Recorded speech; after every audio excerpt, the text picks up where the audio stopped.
സമയം ഉപയോഗിക്കുന്നതിൽ തന്നെ പലരും പരാജയപ്പെട്ടു പോകുകയാണ്. സമയത്തെ നമുക്ക് ഇൻവെസ്റ്റ് ചെയ്യുവാൻ കഴിയും, സമയത്തെ നിക്ഷേപിക്കുവാൻ കഴിയും. നിങ്ങൾ സ്കൂളിൽ പഠിച്ചുകൊണ്ടിരിക്കുന്നുവെങ്കിൽ നിങ്ങളുടെ സമയത്തെ നിങ്ങൾ ഇൻവെസ്റ്റ് ചെയ്യുകയാണ്. IELTS പഠിച്ചുകൊണ്ടിരിക്കുന്നുവെങ്കിൽ നിങ്ങളുടെ സമയത്തെ നിങ്ങൾ ഇൻവെസ്റ്റ് ചെയ്യുകയാണ്. മണിക്കൂറുകളിരുന്ന് ബൈബിൾ നിങ്ങൾ പഠിക്കുകയാണെങ്കിൽ നിങ്ങളുടെ സമയത്തെ നിങ്ങൾ ഇൻവെസ്റ്റ് ചെയ്യുകയാണ്.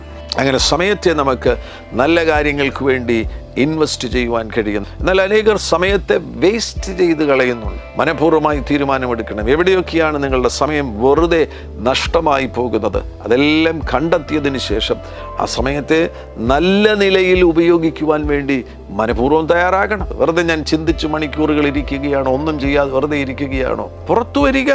ഒരു നിമിഷം എന്ന് പറയുന്നത് വിലപിടിപ്പുള്ളതാകുന്നു. അനേകർ എന്നും വിശ്രമമാണ്, എന്നും ഒന്നും ചെയ്യാതെ വെറുതെ ഇരിക്കുകയാണ്.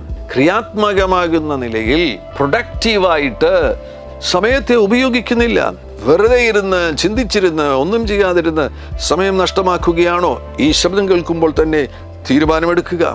TV-യുടെ മുൻപിലിരുന്ന് സീരിയൽ കാണുന്നു, സിനിമ കാണുന്നു, 2 മണിക്കൂർ 3 മണിക്കൂർ നഷ്ടമാക്കുകയാണോ? ഇന്ന് തന്നെ തീരുമാനമെടുക്കുക.